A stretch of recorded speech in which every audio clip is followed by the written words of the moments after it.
Hello everyone, welcome to ज्ञानम अमृतसर। ज्ञानम अमृतसर आपके लिए लेके आया था series of lectures on GS section for PSSP examinations. PSSP examinations में जैसे पंजाब एक्साइज इंस्पेक्टर बिल्कुल लेटेस्ट एग्जामिनेशन है जो 3 to 4 मंथ्स में शेड्यूल हो जाना चाहिए। इसके अलावा senior assistant, labour inspector, PSSP clerk, Punjab police examination, Punjab upcoming patwari examination, अगर आप इस प्रकार का किसी भी एग्जामिनेशन को प्रिपेयर कर रहे हैं तो ये वीडियो आपके लिए यूजफुल रहेगा। इस वीडियो में हम सबसे इंपॉर्टेंट क्वेश्चंस को डिस्कस करवाएंगे with their corresponding question answers. तो अगर आपने पंजाब के लेवल के कोई भी एग्जामिनेशन को टारगेट किया है तो आपके लिए वीडियो जो है वो बहुत ही यूजफुल रहेगा। स्टार्ट करते हैं with the first question. First question कह रहा है the grey revolution corresponds to. Punjab के एग्जामिनेशन में काफ़ी बार रेवोल्यूशंस के ऊपर क्वेश्चन आता है। ये बेसिकली रेवोल्यूशंस क्या है कि एक किसी प्रोडक्ट की जो प्रोडक्शन कैपेसिटी है वो इतनी इंक्रीज करनी है कि वो सेल्फ रिलायंट देश को बना दे। तो यहाँ पे ये ग्रे रेवोल्यूशन जो है फर्टिलाइजर्स के पर्टेनिंग है। इसी प्रकार से और भी बहुत से क्वेश्चंस आते हैं आपको डिफरेंट और रेवोल्यूशंस पे। सबसे इंपॉर्टेंट रेवोल्यूशंस मैंने यहाँ पे जॉट डाउन किया आपके लिए, जिसमें सबसे इंपॉर्टेंट और सबसे ज्यादा क्वेश्चन आता है ग्रीन रेवोल्यूशन के ऊपर। ग्रीन रेवोल्यूशन जो है वो फूड ग्रेन्स के ऊपर है, तो कहीं ना कहीं हमें अपना फूड ग्रेन्स के ऊपर जो है वीट, राइस, इसके ऊपर तो हमें सेल्फ रिलायंट सबसे पहले होना है और सबसे इंपॉर्टेंट भी है। तभी इसमें जो वर्ल्ड के फादर हैं वो नॉर्मन बोरलॉग हैं, ये भी क्वेश्चन आता है। इसमें जो Indian father of green revolution माने जाते हैं स्वामीनाथन जी, MS स्वामीनाथन, इनका क्वेश्चन ज्यादा बार एग्जामिनेशन में देखा गया है। नेक्स्ट देखेंगे yellow revolution is on oil seeds. White revolution का क्वेश्चन भी बहुत ज्यादा आता है, मिल्क के ऊपर ये रेवोल्यूशन है, प्लस कई बार इसके ऑपरेशन का नाम भी आता है, दैट इज ऑपरेशन फ्लड इसको कहा जाता है, वो भी मिल्क के ऊपर रेवोल्यूशन के ऊपर जो है ऑपरेशन है। इनके फादर जो है वर्गीस कुरियन जी को कहा जाता है। ग्रे रेवोल्यूशन की तो बात अभी हमने कर ली है, फर्टिलाइजर्स के ऊपर है। गोल्डन रेवोल्यूशन जो है हॉर्टिकल्चर और हनी के ऊपर ये रेवोल्यूशन है। ब्लू रेवोल्यूशन जैसे नाम ही बताता है फिश के ऊपर ये रेवोल्यूशन है। एंड सिल्वर फाइबर रेवोल्यूशन जो है वो कॉटन के ऊपर रेवोल्यूशन है। तो ये इस प्रकार से आपको क्वेश्चन एग्जामिनेशन में देखने को मिलते हैं। हम ये PDF जो है आपके साथ शेयर जरूर करेंगे ताकि आप जो है इसको अच्छे से रिवाइज कर पाए। आफ्टर द वीडियो आप जो देखने के बाद इसको रिवाइज भी कर सकते हैं। नेक्स्ट देखें, what is the literal meaning of the term quo warranto. Quo warranto का लिटरल मीनिंग क्या है? अब इस प्रकार से भी आपको काफी बार क्वेश्चन आते हैं। ये पॉलिटी के डिटेल्ड लेक्चर में हम डिस्कस करते हैं। वी हैव 5 रिट्स, 5 रिट्स होती हैं। रिट्स क्या होती हैं? जो फंडामेंटल राइट्स को इंश्योर करने में मदद करती हैं। तो यहाँ पे क्वाओ वारंटो का अर्थ क्या है? क्वाओ वारंटो एक लैटिन वर्ड है और इसका इंग्लिश में मीनिंग वो हमसे पूछ रहे हैं। तो मैं डिटेल लेक्चर में स्टूडेंट्स को समझाती हूँ कि ये देखो क्यू से स्टार्ट हो रहा है। ये क्यू का अर्थ है कि ये क्वेश्चन आप समझ सकते हो, क्वेश्चन है एक प्रकार से। तो क्वेश्चन यहाँ पे आपको एक क्वेश्चन दिखेगा, बाय व्हाट अथॉरिटी, ये भी एक क्वेश्चन प्रकार का दिख रहा है। तो यहाँ पे क्वाओ वारंटो का अर्थ है बाय व्हाट अथॉरिटी, तो ये अर्थ है बाय व्हाट अथॉरिटी। इसी प्रकार से आपको बाकी भी रिट्स जो है उनके लिटरल मीनिंग्स भी पता होने चाहिए इंग्लिश के अंदर। ये लैटिन भाषा के अंदर दिए गए वर्ड्स हैं, इसके अंदर सिर्फ एक ही वर्ड है जो इंग्लिश भाषा में, दैट इज प्रोहिबिशन, तभी इसका लिटरल मीनिंग आपको नहीं दिखेगा। बाकी सभी वर्ड्स लैटिन भाषा के अंदर है। ये भी क्वेश्चन आता है किस भाषा में ये रिट्स का नाम दिया गया है, तो लैटिन भाषा के अंदर दिया गया है। और हेबियस कॉर्पस का मतलब होता है टू हैव अ बॉडी, मेंडामस का मतलब होता है कमांड, क्वा वारंटो ये भी हमने बात की बाय व्हाट अथॉरिटी। सर्श्योरी का अर्थ होता है क्वैशिंग द डिसीजन। अब इसकी आपको ना सिर्फ लिटरल मीनिंग्स पता होने चाहिए बल्कि इसकी डिटेल्ड भी आपको पता होना चाहिए।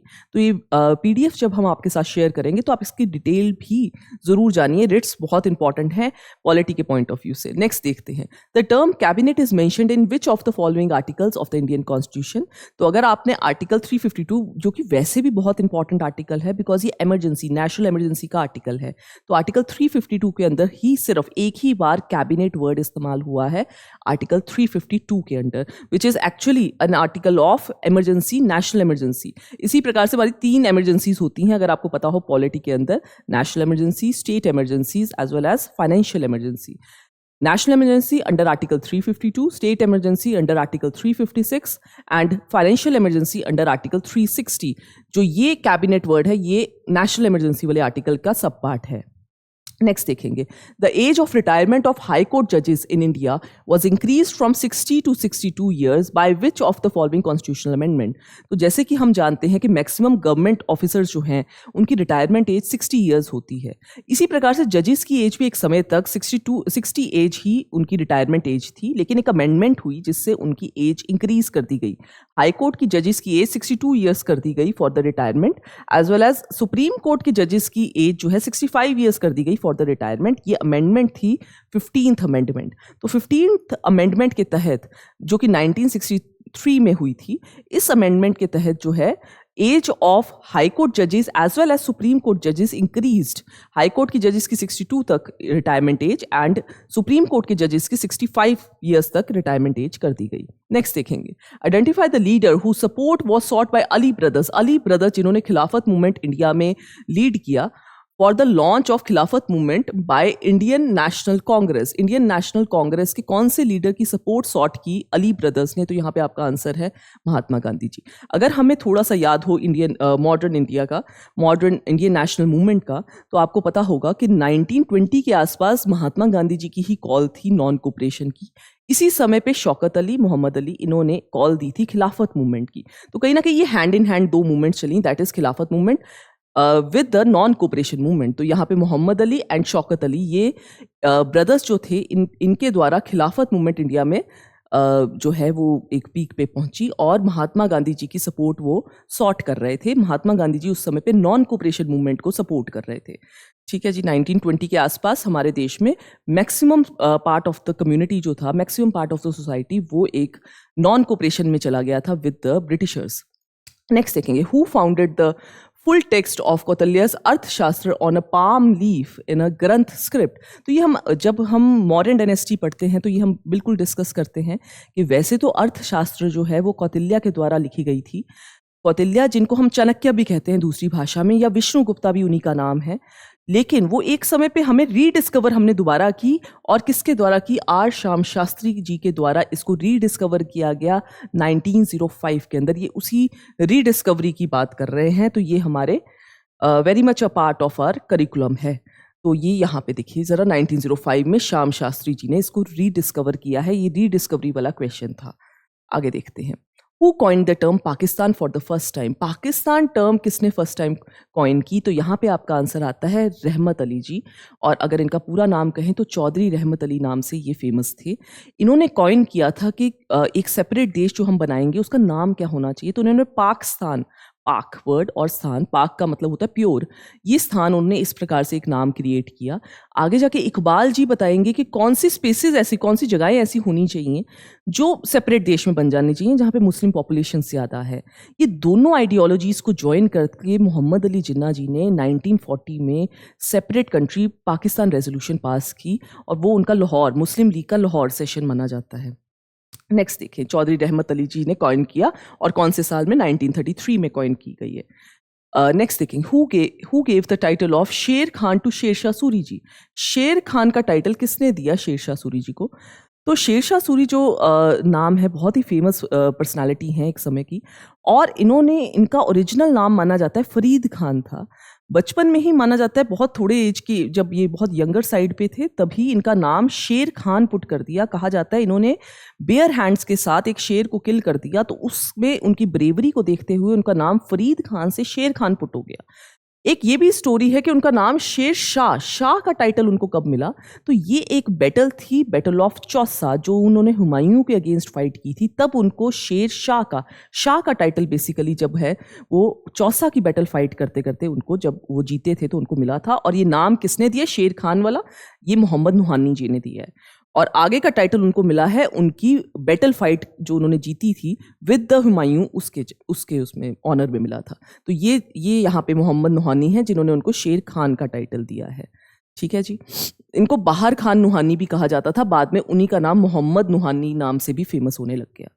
ठीक है, नेक्स्ट देखें, who is the author of the book name Dabistane Mazahib? इस बुक के ऑथर कौन है? हालांकि इसके बुक के ऑथर जो है वो डिस्प्यूटेड है, लेकिन मैक्सिमम एक्सेप्टेड जो गिवन ऑप्शंस हैं उसमें मोहसिन फानी जी जो हैं दबिस्ताने मजाहिब के ऑथर माने जा सकते हैं।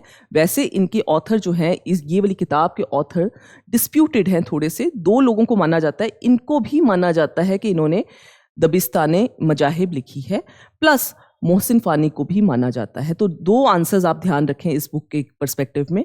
प्लस एक और बुक है दास्ताने मजाहिब, अब इनकी ऑथर पक्का जो है दैट इज मोहसिन फानी ही है। और ये क्या है? दिन्ने इलाही के ऊपर एक डिस्कशन है जो दास्ताने मुजाहिब है, दैट इज ऑल्सो इम्पॉर्टेंट, ये भी इम्पॉर्टेंट है। नेक्स्ट देखते हैं, which among the following is called the master gland. Master gland, ये साइंस का क्वेश्चन है अगेन। तो मास्टर ग्लैंड किसको कहा जाता है? एंडोक्राइन ग्लैंड में से एक ग्लैंड ऐसा है जिसको मास्टर कहा जाता है, और यहाँ पे पिट्यूटरी ग्लैंड ऐसा है, कहा जाता है काफ़ी और थायराइड ग्लैंड्स या काफ़ी और एंडोक्राइन ग्लैंड्स को कंट्रोल करता है, इसलिए इसको मास्टर ग्लैंड कहा जाता है। इस मास्टर ग्लैंड को कंट्रोल करता हुआ ब्रेन का एक हिस्सा होता है हाइपोथैलेमस, और उसको सुपर मास्टर ग्लैंड भी कहा जाता है। तो वो भी क्वेश्चन आपका आता है। यहाँ पे पिट्यूटरी है जो मास्टर ग्लैंड है। इसी के साथ साथ और आपको एंडोक्राइन ग्लैंड्स की भी जानकारी रहनी चाहिए for the examination. Endocrine glands को डक्टलेस ग्लैंड्स भी कहा जाता है। कहा जाता है कि इनको डक्ट्स की ज़रूरत नहीं है, सीधा ब्लड स्ट्रीम के अंदर ये हॉर्मोन्स को सिक्रीट कर देता है। पिट्यूटरी ग्लैंड को जैसे हमने किया मास्टर ग्लैंड कहा जाता है। पीनियल ग्लैंड जो है वो स्मॉलेस्ट एंडोक्राइन ग्लैंड है, smallest endocrine gland. Thyroid gland जो है वो लार्जेस्ट एंडोक्राइन ग्लैंड है। एड्रीनल ग्लैंड जो है that is fear fight flight hormone या फिर इमरजेंसी हार्मोन माना जाता है। इसके अलावा और भी क्वेश्चन इसमें आते हैं, जैसे कि पेंक्रियास जो है वो मिक्स्ड ग्लैंड माना जाता है, जिसका मतलब है वो एंडोक्राइन भी और एक्सोक्राइन दोनों फंक्शन कर सकता है। और जैसे मैंने आपको बताया हाइपोथैलेमस जो है वो सुपर मास्टर ग्लैंड माना जाता है, यानी ये मास्टर ग्लैंड्स को कंट्रोल करता हुआ ब्रेन का हिस्सा। तो ये सारी चीज़ें आपको एंडोक्राइन ग्लैंड्स के बारे में पता होनी चाहिए। नेक्स्ट देखेंगे, when is the zero hour in Lok Sabha. Zero hour कब होता है लोकसभा में? Before the question hour, after the question hour, at the beginning of the session, at the end of the agenda. तो यहाँ पे आपका आंसर आना चाहिए after the question hour. Question hour एक सेशन का पहला आवर माना जाता है, और उसके बाद it is followed by the zero hour. तो ये आपका आंसर आना चाहिए after the question hour, this is correct. तो इसकी भी कुछ डिटेल्स आपको आनी चाहिए। क्वेश्चन आवर्स के अंदर कितने प्रकार के, जैसे मैंने आपको बताया कि ये फर्स्ट आवर जो होता है आपका पार्लियामेंट्री सिटिंग का, उसको क्वेश्चन आवर ही कहते हैं, और it is followed by the zero our. उसके बाद जीरो आवर होता है। क्वेश्चन आवर के अंदर भी कुछ और डिटेल्स भी कई बार आपको एग्जामिनेशन में आती हैं, जैसे स्टार्ड क्वेश्चन पूछे जा सकते हैं, अनस्टार्ड क्वेश्चन पूछे जा सकते हैं, और शॉर्ट नोटिस क्वेश्चन पूछे जा सकते हैं। कई बार इसमें इन डिटेल ये भी क्वेश्चन आया था कौन सा ओरली आपको जवाब देके देना है किस क्वेश्चन का, किसका रिटन आंसर आप दे सकते हैं। तो देखें यहाँ पे ओरल आंसर देना है इन द स्टार्ड क्वेश्चन, यहाँ पे written answer is required written answer, और इसमें शॉर्ट नोटिस में थोड़ा सा समय देके आपको जो है ओरली उस आंसर को, वो थोड़ा सा आपको 10 डेज का समय देते हैं, उसके बाद इसको ओरली आंसर करना है। शॉर्ट नोटिस क्वेश्चन कहलाता है। जीरो आवर की अगर हम बात करें, it starts immediately after the question hour. यही हमारा क्वेश्चन था। ये कब से स्टार्ट हुआ? 1962 से जीरो आवर का जो है सिस्टम स्टार्ट हुआ इन द कंट्री। नेक्स्ट देखेंगे, the goods and services tax was introduced through which of the following. ये बहुत बार अमेंडमेंट आती है, और मैं किस प्रकार से याद करवाती हूँ स्टूडेंट्स को? मैं इस प्रकार से कराती हूँ, 101 रुपए का शगन दे रहे हैं आप एक प्रकार से सरकार को। जीएसटी एक प्रकार का टैक्सेशन है, शगन समझ ले। 101 रुपए का जो शगन है उसका बड़ा प्रथा थी एक समय पे। तो 101 अमेंडमेंट के साथ जीएसटी लागू हो गया हमारे देश में। इट इज 101 अमेंडमेंट, और हमारे देश में लागू कब हुआ जीएसटी? तो 2017 में 1 जुलाई से वो लागू हो गया। इसका भी क्वेश्चन एग्जामिनेशन में बहुत बार आता है। तभी हमारा 1 जुलाई जो है उसको जीएसटी डे भी कहा जाता है। ठीक है जी। तो goods and services tax important. सारे इनडायरेक्ट टैक्सेस को कोशिश इन्होंने की कि इनडायरेक्ट टैक्सेस को रिप्लेस करके एक ही टैक्स के साथ आ जाए। पहली कंट्री जिसने जीएसटी अडॉप्ट किया था तो वो फ्रांस थी। ये भी यह क्वेश्चन आपके लेटेस्ट एग्जामिनेशन में आया हुआ है। नेक्स्ट देखेंगे, which was the first film directed by Dada Saheb Phalke जी। ये क्यों इंपॉर्टेंट है? क्योंकि ये हमारे देश की पहली फिल्म थी जो दादा साहेब फाल्के जी ने डायरेक्ट की थी, और इसका नाम है राजा हरीशचंद्र। बट ये साइलेंट मूवी थी, ये भी ध्यान रखें आप। साइलेंट मूवी थी फर्स्ट राजा हरीशचंद्र जी, और किसने की थी? दादा साहेब फाल्के जी ने इनको डायरेक्ट किया था। तो इसलिए it is important for the examination purpose. देखिए ये सब इसमें डिटेल्स दी हुई हैं। और क्या कहा जाता है? The father of Indian cinema भी कहा जाता है दादा साहेब फाल्के जी को। इनके अवार्ड्स भी इनके नाम पे आजकल दिए जाते हैं। नेक्स्ट देखते हैं, Hunter Commission was appointed by the British to investigate. Hunter Commission बहुत ही फेमस कमीशन जो जलियांवाला बाग मैसाकेयर के बाद एक बिठाई गई थी। तो यहाँ पे आएगा जलियांवाला बाग ट्रेजेडी। उसके बाद उसकी इन्वेस्टिगेशन करने के लिए हंटर कमीशन बिठाई गई। हालांकि यहाँ पे ऑप्शंस में सिर्फ यही दिया हुआ है, तो बेस्ट ऑप्शन यहाँ पे जलियांवाला बाग मैसाकेयर है, जलियांवाला बाग ट्रेजेडी। लेकिन अगर कभी दूसरे प्रकार से कुछ और क्वेश्चन आ जाए तो एक हंटर कमीशन एजुकेशन के ऊपर भी बैठी थी। फिलहाल ऑप्शन के गिवन में Jallianwala Bagh tragedy is the जो सबसे फेमस भी है, बिकॉज ये पंजाब का ही और अमृतसर का इंसिडेंट था, तो सबसे ज़्यादा फेमस जो है वो यही है।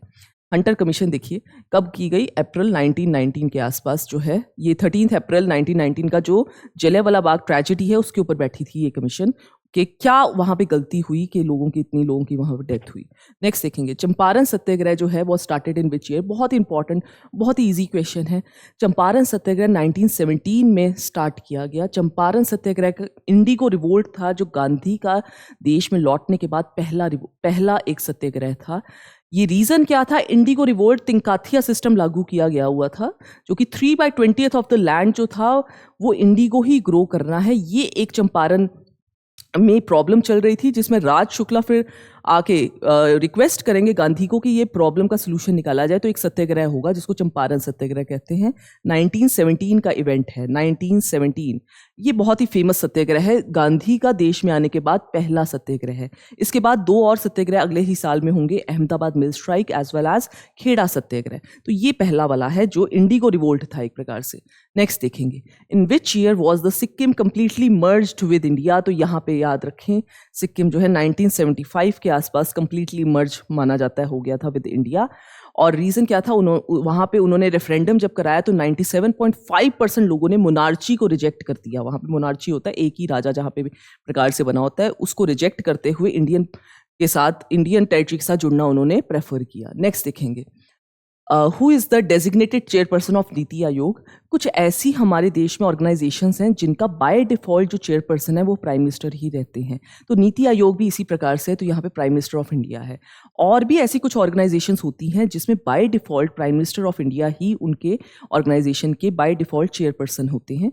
तो यहाँ पे हम और ऑर्गेनाइजेशंस को भी डिस्कस करेंगे। तो नीति आयोग जी, और इससे पहले जो प्लानिंग कमीशन थी उनके भी बाय डिफॉल्ट चेयरपर्सन जो प्राइम मिनिस्टर ही रहते थे। और ऐसी ऑर्गेनाइजेशन जो है वो ये हैं, nuclear command authority, NITI Aayog की बात हमने कर ली है, national development council, appointment committee of the cabinet, department of atomic energy, department of space, ministry of personal and public grievance and pension. इसका भी क्वेश्चन काफ़ी बार आता है। इसके भी बाय डिफॉल्ट चेयरपर्सन जो है वो प्राइम मिनिस्टर ऑफ इंडिया ही रहते हैं। नेक्स्ट देखें, which country is the host of Commonwealth game 2026। तो यहाँ पे आपका आना चाहिए answer, Australia will be the host. Australia जो है वो होस्ट करेगी कॉमनवेल्थ गेम 2026। ये आना है अभी, तो इंपॉर्टेंट है एग्जामिनेशन परस्पेक्टिव में। नेक्स्ट देखेंगे, how many fundamental rights did the Indian constitution contain initially का मतलब है जब संविधान अडॉप्ट होता है तो हमारे पास 7 फंडामेंटल राइट्स थे। विद अ अमेंडमेंट, एक अमेंडमेंट हुई और हमारे देश में एक फंडामेंटल राइट वहां से रिमूव हुआ। और एट प्रेजेंट अगर बात करें तो 6 fundamental rights we have at present, लेकिन जब संविधान अडॉप्ट हुआ था तो 7 थे हमारे पास, ध्यान रखें।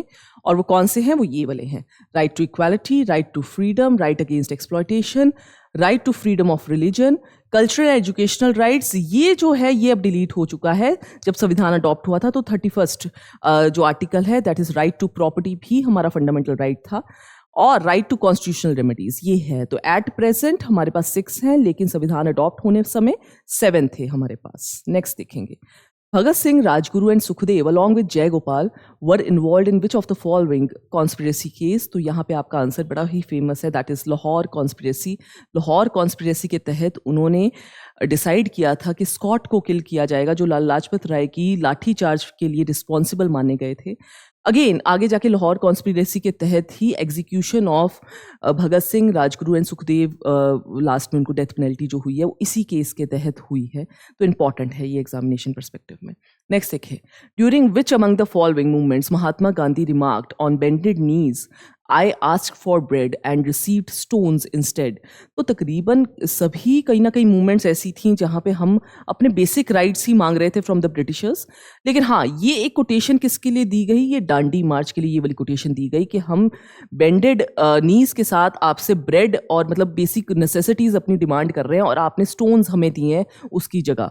तो ये जो है ये डांडी मार्च के लिए ये वाला कोटेशन उन्होंने इस्तेमाल किया। नेक्स्ट देखें, which of the following titles was given by the Mahatma Gandhi to Bal Gangadhar Tilak ji. तो बाल गंगाधर तिलक को उन्होंने एक टाइटल दिया that is very important, that is the maker of modern India. Maker of modern India एक टाइटल दिया गया था किसको? बाल गंगाधर तिलक जी को, बाय गांधी, महात्मा गांधी जी।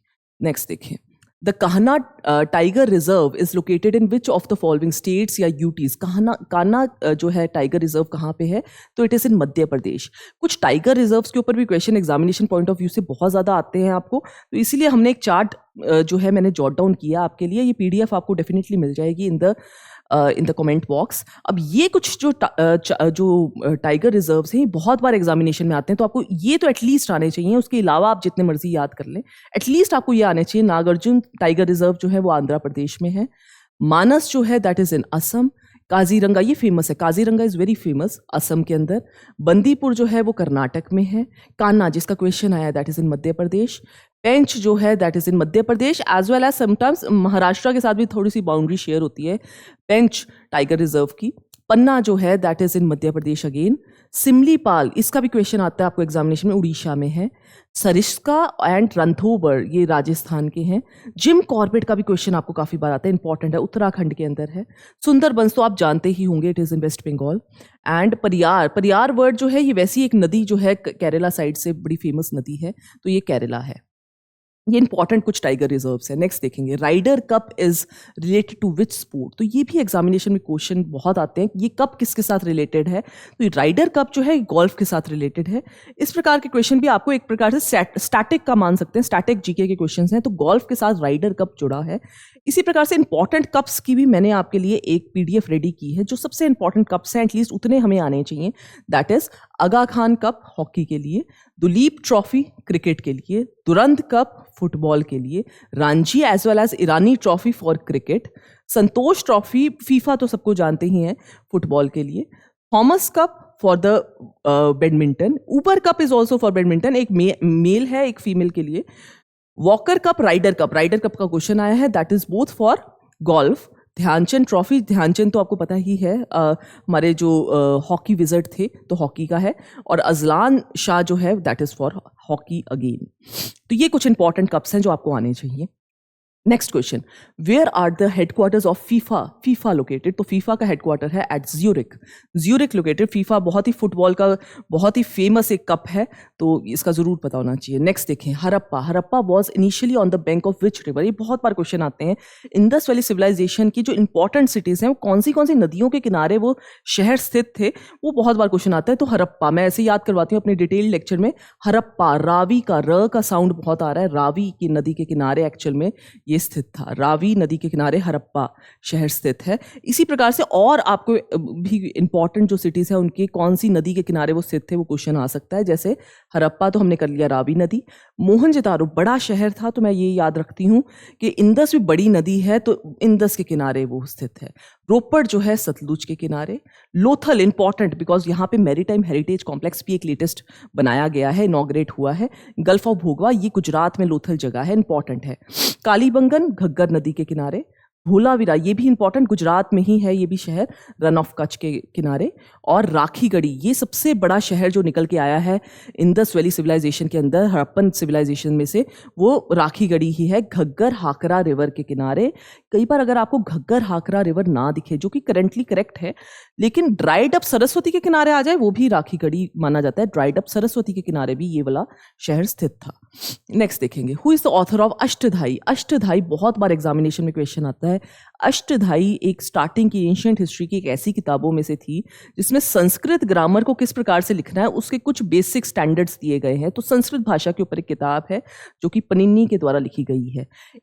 इसी प्रकार से एक और किताब लिखी गई थी, दैट इज महाभाष्य। महाभाष्य इसी अष्टधाई किताब के ऊपर एक कमेंट्री थी, वो पतंजलि के द्वारा लिखी गई थी। ये दोनों किताबें बहुत बार एग्जामिनेशन में आती हैं। फिलहाल के लिए आप अष्टधाई को याद रखें, पनिन्नी के द्वारा। नेक्स्ट देखिए, when was the first battle of Panipat. First battle of Panipat वैसे ही बहुत इंपॉर्टेंट है। किसके बीच फॉट हुई थी ये सबको पता है, Ibrahim Lodi as well as Babur के बीच फॉट हुई थी। लेकिन यहाँ पे साल में बहुत ही क्लोज कंपटीशन दिया हुआ है। आपको ये तो पता है कि 1526 में first battle of Panipat fought हुई, ये तो इंपॉर्टेंट, ये तो इजी क्वेश्चन हो गया। लेकिन उसमें उन्होंने 5 दिन का अंतर दिया हुआ है। यहाँ पे ध्यान रखें, फर्स्ट बैटल ऑफ पानीपत 21 अप्रैल को फॉट की गई थी 1526 को, यहाँ से शुरू हुई है फर्स्ट बैटल ऑफ पानीपत। तो ये इंपॉर्टेंट है। आपको जो ऑप्शंस थी वो बड़ी नियर बाय थी, इसलिए थोड़ा सा कंफ्यूज हो सकते हैं। तो इसका मतलब है आपको डेट याद रखनी है फर्स्ट बैटल ऑफ पानीपत की, ठीक है, 21 अप्रैल मानी जाती है। Where did the Sheikh Farid establish the famous Sufi centre. तो शेख फरीद जी ने फेमस सूफी सेंटर पाकपटन में, जो कि करंटली पाकिस्तान के अंदर है, वहां पे एस्टैब्लिश किया।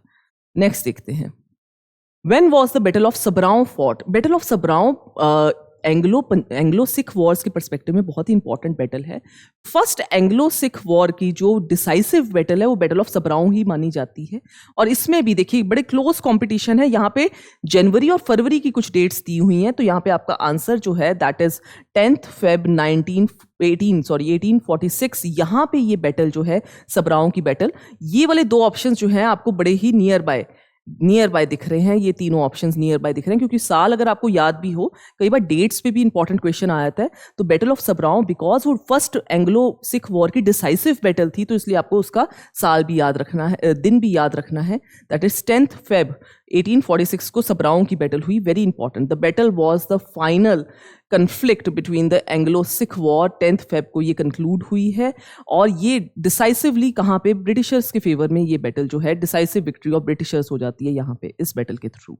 नेक्स्ट देखेंगे, where was the resolution of Purna Swaraj pass. तो this is very important and very easy question. ये लाहौर रेजोल्यूशन थी, तो ध्यान रखें लाहौर एक इंपॉर्टेंट सिटी थी before independence for India. Lahore INC की भी एक इंपॉर्टेंट मीटिंग जहां पे पूर्ण स्वराज मांगा गया, वो लाहौर सेशन ही था। मुस्लिम लीग का भी जहां पे उन्होंने पाकिस्तान रेजोल्यूशन पास की, वो भी लाहौर सेशन ही था उनका। तो ये इंपॉर्टेंट जगह मानी जाती है। लाहौर सेशन में पूरा पूर्ण स्वराज मांगा गया। नेक्स्ट देखेंगे, during the freedom struggle Rabindranath Tagore renounced his knighthood in protest for. तो रविंद्रनाथ टैगोर जी ने अपना नाइटहुड किसके प्रोटेस्ट में, कौन से इवेंट के प्रोटेस्ट में किया? तो ये इजी क्वेश्चन है। जलियांवाला बाग मैसाकेयर जब हुआ 1919 में, तब उन्होंने अपना नाइटहुड अवार्ड जो उनको 1915 में मिला था उसको रिनाउंस कर दिया। ब्रिटिशर्स के द्वारा दिया गया था वो ऑनर, उन्होंने वापस कर दिया as a revolt against this. इसी प्रकार से और लोगों ने भी अपने कुछ ऑनर्स वापस कर दिए टू द ब्रिटिशर्स, जैसे कि रविंद्रनाथ टैगोर ने तो नाइटहुड अवार्ड, गांधी को केसरी हिंद मिला हुआ था, उन्होंने वो वापस कर दिया। एक हमारे शंकरन नायर जी थे जो वाइसरॉय एग्जीक्यूटिव काउंसिल के पार्ट थे, उन्होंने वहां से रिजाइन कर दिया। और जलियांवाला बाग मैसाकेयर का जो रिवेंज है वो माना जाता है उधम सिंह जी ने लिया 1940 में, माइकल ओडायर जो है उनको असैसिनेट करके। तो ये भी क्वेश्चन आपके एग्जामिनेशंस में आता है। नेक्स्ट देखें, what bought the end of first world war. Okay, end of first world war के बाद ट्रीटी कौन सी साइन हुई, ये क्वेश्चन पूछा जा रहा है। तो यहाँ पे आपका आंसर है, बड़ी फेमस ट्रीटी है, ट्रीटी ऑफ वर्सैलिस। ट्रीटी ऑफ वर्सैलिस के थ्रू जो है फर्स्ट वॉर, वर्ल्ड वॉर 1 एक एंड पे आती है। और ट्रीटी ऑफ वर्सैलिस जो है दिस इज कौन से दिन साइन की गई है? जून 28, 1919। साल तो बहुत ही इंपॉर्टेंट है, अगर आप डे नहीं भी याद कर पाएं तो वर्ल्ड वॉर 1 कब रुकती है वो इंपॉर्टेंट है। दैट इज 1919 में वो विद द ट्रीटी ऑफ वर्सैलिस वो रुक जाती है। और ये ट्रीटी के थ्रू क्या होगा कि जर्मनी को फाइनेंशियल जो है काफ़ी लॉस होता है, और टेरिटरी का भी लॉस होता है इस ट्रीटी के थ्रू। तो ये एक इंपॉर्टेंट ट्रीटी है। नेक्स्ट देखेंगे, who has written the book India Wins Freedom। तो इंडिया विंस फ्रीडम इस बुक के नाम के अंदर ही मैं ऐसे याद रखती हूँ, आज़ाद वर्ड है। इंडिया विंस फ्रीडम, इंडिया कब अपनी आज़ादी हासिल करेगी? तो यहाँ पे आपका आंसर आता है अब्दुल कलाम आज़ाद। अब्दुल कलाम आज़ाद जी ने ये बुक को लिखा था। नेक्स्ट देखें, तो इसी प्रकार से कुछ और बुक्स भी, बहुत सी बुक्स ऐसी हैं जिसके ऊपर क्वेश्चन आता है टाइम एंड अगेन, बार बार आपको centre as well as state examinations में बुक्स एंड ऑथर्स के ऊपर, जो हमारे मॉडर्न हिस्ट्री में इंडियन नेशनल फ्रीडम के तहत लोगों ने कुछ किताबें, कुछ जनरल्स, न्यूज़पेपर्स के साथ जुड़े थे, उसका क्वेश्चन आता है। जैसे सुधारक का, ये गोपाल गणेश अगरकर जी ने लिखा है। Why I am an atheist, very famous book by Bhagat Singh. Philosophy of warm, बिल्कुल रीसेंट 2024 और 25 के एग्जामिनेशन में पूछा गया, Bhagwati Charan Vohra ji. First war of independence, V D Savarkar ji. Tribune, ये आज की डेट में भी ये न्यूज़पेपर एग्जिस्ट करता है, Dayal Singh Majithia ji. Gift to monotheist as well as precept of Jesus, ये Raja Ram Mohan Roy ji. Poverty and un British rule in India, Dadabhai Naoroji. ये इसके अंदर ड्रेन वेल्थ की थ्योरी पहली बार दी गई थी कि पैसा घूम फिर के ब्रिटेन जा रहा है, ये इस किताब के अंदर दिया गया था। सत्यार्थ प्रकाश, स्वामी दयानंद जी। द हिंदू, ये रामास्वामी अय्यर जी। आनंद मठ, वेरी इंपॉर्टेंट बुक बिकॉज इसके अंदर हमारा वंदे मातरम सॉन्ग इस आनंद मठ किताब में दिया है। देवी चौधरानी सीताराम, बंकिम चंद्र चैटर्जी के द्वारा, हमारा आप सब जानते हैं, वंदे मातरम सॉन्ग लिखा गया है। नेक्स्ट देखेंगे, the Indian struggle, very important, Subhash Chandra Bose ji. Unhappy India, Lala Lajpat Rai ji. India divided, Rajendra Prasad ji. Discovery of India, Jawaharlal Nehru ji. Navjivan, young India, Harijan का क्वेश्चन बहुत बार आता है, महात्मा गांधी जी। प्रबुद्धा भारत उद्बोधना, स्वामी विवेकानंद, ये अगेन ये भी बहुत important social reformer. Hindustan Times, K M Panikkar, ये अभी भी एग्जिस्ट करता है newspaper Hindustan Times. India wins freedom, जिसकी हम बात कर रहे थे, Abdul Kalam Azad ji, very important. Bengal gazette हमारे देश का पहला न्यूज़पेपर, इंपॉर्टेंट है, जेके हिक्की के द्वारा देश का पहला न्यूज़पेपर था। केसरी मराठा, इनकी भाषाओं के ऊपर भी क्वेश्चन आता है, बाल गंगाधर तिलक के द्वारा इंट्रोड्यूस न्यूज़पेपर है। केसरी जो है, देखिए अब मराठा वर्ड जो है ये इंग्लिश भाषा में है और केसरी जो है वो मराठी भाषा के अंदर है, थोड़ा सा ऑपोजिट है, ध्यान रखना है इसका, ये क्वेश्चन आते हैं लेटेस्ट एग्जामिनेशन में। नेक्स्ट देखें, which of the following first Indian movies nominated for the Oscar. Okay, Indian first movie जो नॉमिनेट हुई फॉर ऑस्कर, सब जानते हैं इसको, मदर इंडिया जो है वो फर्स्ट नॉमिनेटेड हुई थी फॉर द ऑस्कर्स। नेक्स्ट देखेंगे, आईएमएफ। आईएमएफ एक इंटरनेशनल फाइनेंशियल इंस्टीट्यूशन है, ऑर्गेनाइजेशन है, जिसका मतलब होता है इंटरनेशनल मॉनेटरी फंड, बिल्कुल सही। और इसका हेडक्वार्टर बहुत इंपॉर्टेंट है, एग्जामिनेशंस में आता है, Washington DC, United states, very important. Washington DC में इनका जो है यूएस के अंदर इसका हेडक्वार्टर है। The article associated with fundamental rights, तो बहुत ही इजी है क्वेश्चन। फंडामेंटल राइट्स का आर्टिकल पार्ट 3 जो है, कहाँ से कहाँ तक आर्टिकल्स हैं, तो 12 से 35 तक के आर्टिकल्स जो है फंडामेंटल राइट्स के रहेंगे।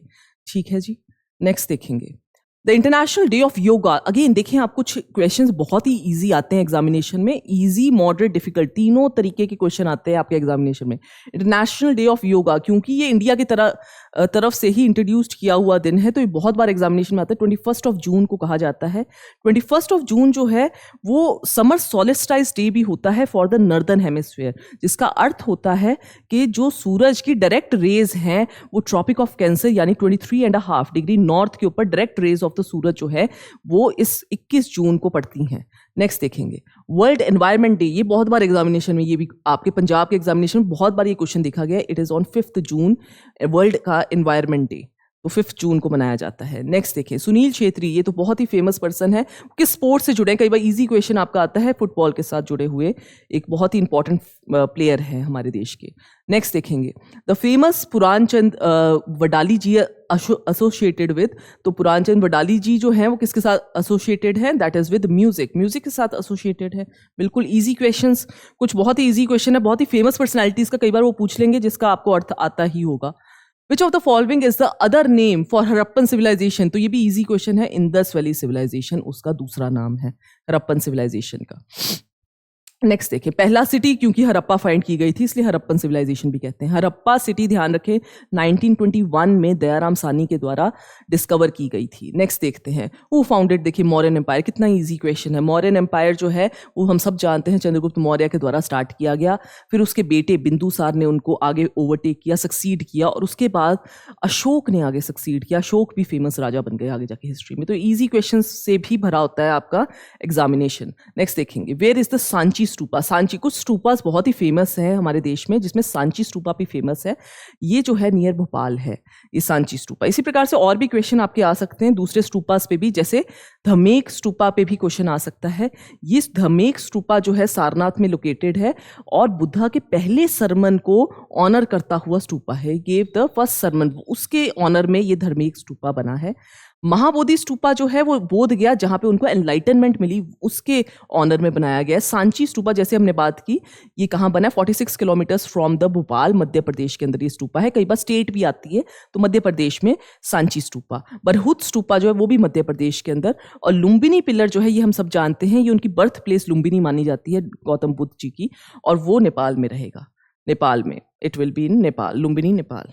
नेक्स्ट देखेंगे, where did the revolt of 1857 started. ये बहुत बार क्वेश्चन आता है, मेरठ से स्टार्ट हुआ, जब मेरठ की 3rd कैवेलरी जो है वो रिवोल्ट कर जाएगी अगेंस्ट वो एनफील्ड राइफल्स को इस्तेमाल नहीं करना चाहेगी, जो माना जाता था ग्रीस्ड थी with beef as well as पोक।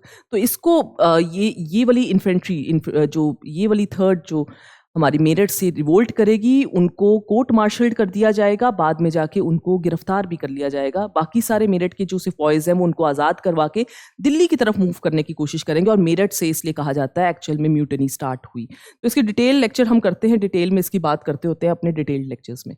नेक्स्ट देखें, where did Gandhi use satyagraha for the first time. तो सत्याग्रह पहली बार कहाँ यूज़ किया, पहली बार तो उन्होंने साउथ अफ्रीका में यूज़ किया, उसके बाद इंडिया में आने के बाद पहला सत्याग्रह उनका चंपारण था। तो आपने क्वेश्चन देखना है, पहली बार की अभी बात हो रही है, तो साउथ अफ्रीका में पहली बार इस्तेमाल किया। उसके बाद अगर इंडिया के आने के बाद की बात करें तो फिर चंपारण का आंसर आना चाहिए। नेक्स्ट देखेंगे, was a moderate leader of moderate Congress के अंदर, इंडियन नेशनल कांग्रेस के अंदर दो धाराओं के लोग थे, एक थे मॉडरेट्स और एक दूसरे थे एक्सट्रीमिस्ट। मॉडरेट लोग, मॉडरेट लीडर की बात कर रहे हैं तो लाल लाजपत राय, तो लाल बाल पाल तो हमें पता ही है एक्सट्रीमिस्ट लीडर्स थे, तो लाल पाल बाल, तो इसका मतलब रह गए हमारे गोपाल कृष्ण गोखले जी, जो पॉलिटिकल गुरु माने गए हैं गांधी जी के, वो एक्चुअल में मॉडरेट लीडर थे। नेक्स्ट देखें, what does GST stands for. देखिए इजी क्वेश्चन है, GST stands for goods and services tax. Goods and services tax जो हमारा 2017 में प्रॉपर तरीके से लागू हो गया 1 जुलाई को।